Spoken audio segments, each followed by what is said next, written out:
They're both kindred spirits with one of the most destructive defensive linemen of all time. Hall of Fame defensive end, David Deacon Jones.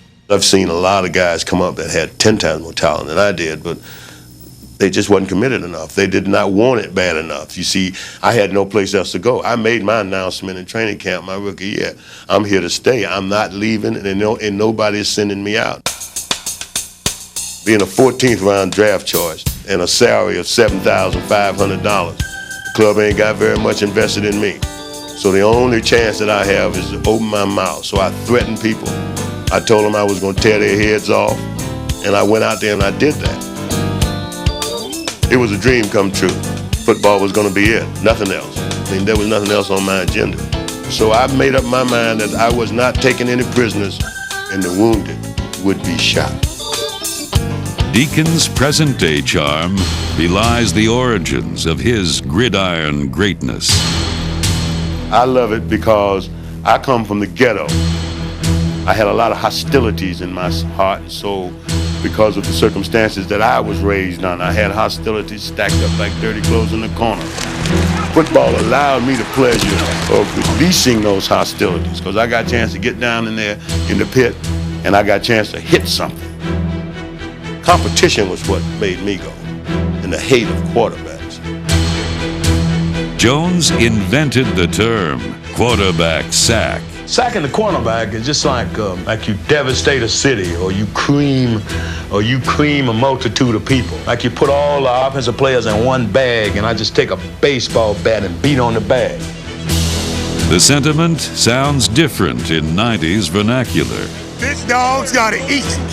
Big dog gotta eat. Big dog gotta eat, huh? The objective remains the same. My job is to get to the quarterback and to destroy anything in my path. It's fun when you get to him and you beat one of those guys in front and you get to turn around and laugh in their face. It's a one-on-one battle between that offensive tackle and myself. And I'm gonna win. In the pit, everything is real quick. You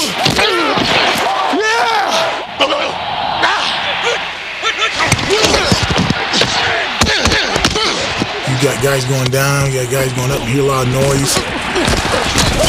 All sorts of stuff going on front. Nice throw, Kramer. It wasn't on me. It's all right.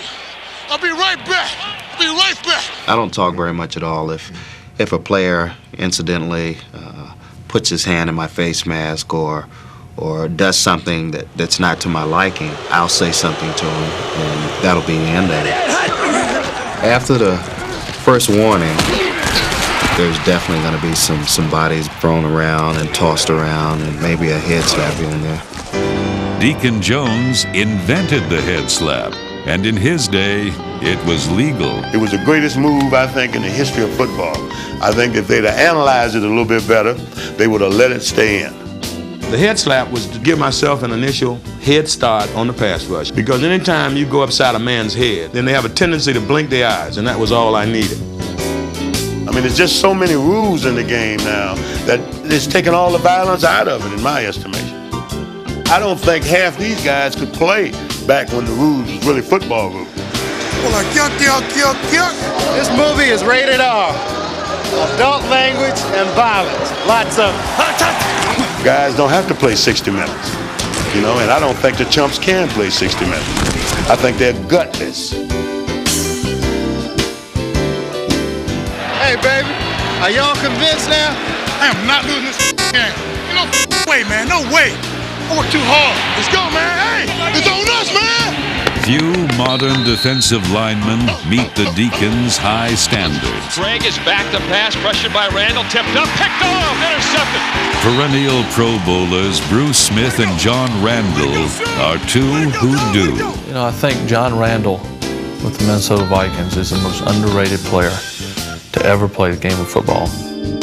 We take our two guards and our center and we take him out of the game, but it never seems to work. Every pass I drop back and throw, he's hitting my feet. People ought to isolate their eyes on John Randall and watch him play. He is just a phenomenal player.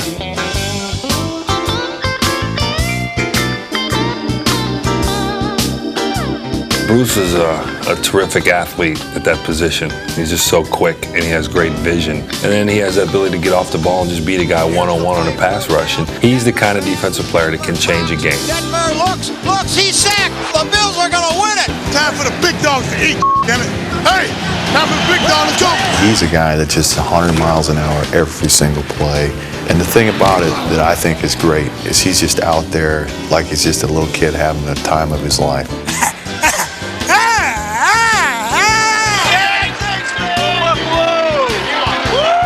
His arms are so long and he's so strong that he can actually rip you, you know, just grab your jersey and throw you to the ground.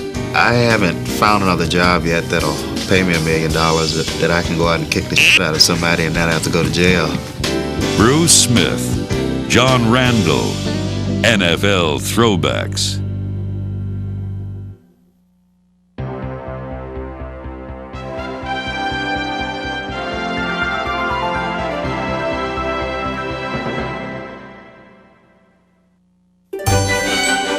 Back in the days of the flying wedge and leather helmets, the big draw was Chicago's Red Grange, the first of the broken field runners. Long after the galloping ghost disappeared, Willie Gallimore suited up for the Bears, and for 7 seasons, Willie the Wisp dazzled defenders and all who watched. So coveted were the moves of Ollie Matson, the Rams traded 9 players to the Chicago Cardinals just to get a hold of them. But of all the early backs, none was harder to get a hold of than the king, Hugh McElhenney. Years later, these men still captivate one of today's greatest runners. I always like to watch running backs. The thing about those guys, it seemed like all of them had their own style, and they were all great. And one way to get me to sit down as a kid and get my attention was if a football game was on and one of those guys were playing, I was right there locked in. When Barry Sanders watches himself, he sees snippets of the Wisp and the King and realizes that he's a throwback to the game breakers of yesteryear. I've always been sort of fascinated with trying to make people miss, and to me that seems more challenging almost than really almost any other aspect of the game. Holy mackerel, what a run by Barry Sanders. That is one of the more incredible runs that you will ever see. Obviously, it's a very dangerous game, and I think because of that, because of, you know, most men like the challenge, the physical challenge, and the fact that it's very dangerous adds a sort of excitement to it. Barry is so unique, it seems unfair to compare him to anyone. Yet he does bear a striking resemblance to one past great. His name was Gale Sayers. They called him the Kansas Comet, and when he looks back at footage of his remarkable feats, he too reacts with a sense of wonder. I wasn't amazed, but I enjoyed seeing it again and seeing what I did. Give me 18 inches of daylight. That's all I need. I never tried to analyze, well, how did I do that? I did it, you know, and so I enjoyed seeing the films of my moves because I had some moves nobody else had. Everyone thought there would never be another Gale Sayers. They were right. And there will never be another Barry Sanders, but in many respects, they're one and the same. I think my style is more reactionary. The fact that I was never the type of runner that could run straight through someone. I always had to find another way to get around them. I didn't get hit that, you know, tough too many times. Usually they got a leg, they got an arm, they got a jersey. Basically, I'll just run by what I see, and so it's not always where the play is designed or whatever.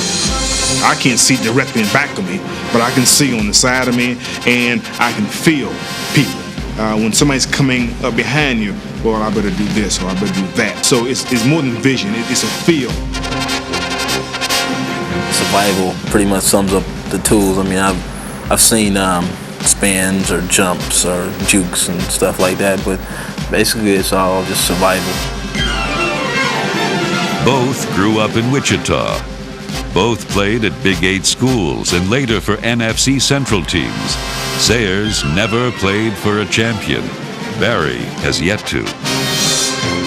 Fate seemed to link the two from the start, but the end came far too soon for one. At age 28, after 2 knee surgeries, Gale Sayers' career was cut short. He played in only 68 games, the youngest player ever inducted into the Hall of Fame. Today, his legacy is carried on, and number 40 considers number 20 a worthy successor. I can see some things in him that I did. I think Barry Sanders is the most exciting running back today because he does so much to get yards when he's running. I did things like that. He may be a little quicker. His moves may be more compact. Craig to Barry, 35, 40, breaks it open, look out! He's going to the 50, near side 40, it's a sprint! 30, 20, 15, 10, 5, touchdown! Barry Sanders, 65 yards and a touchdown!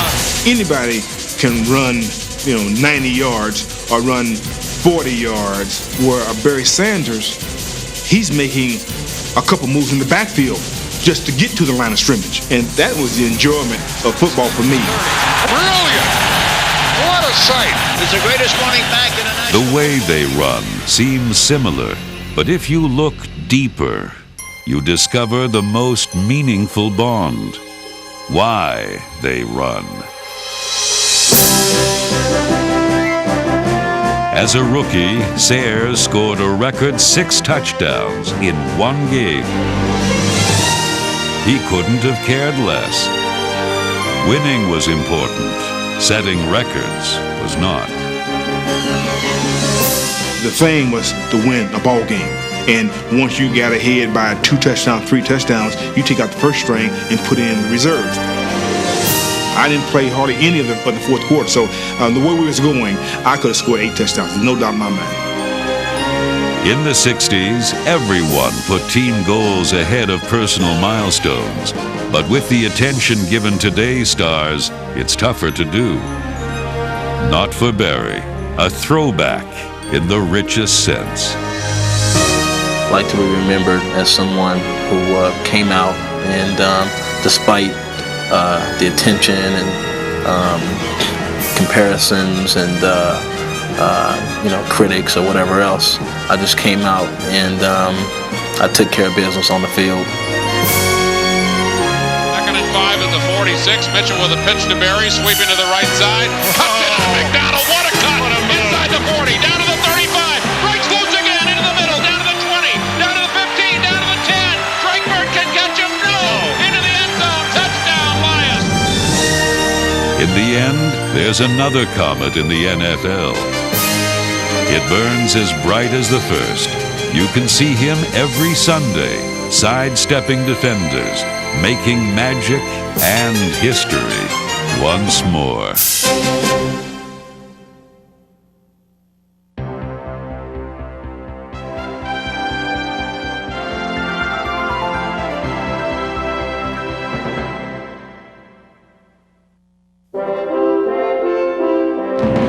In 1996, after 8 seasons as the Detroit Lions' leading tackler, linebacker Chris Spielman joined the Buffalo Bills.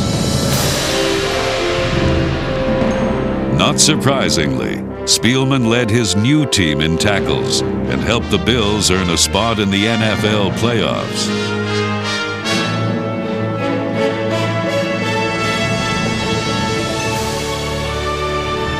He seemed destined for NFL stardom. a high school All-American, and a Lombardi Trophy winner at Ohio State, Spielman arrived in the NFL with a toughness that's become his trademark.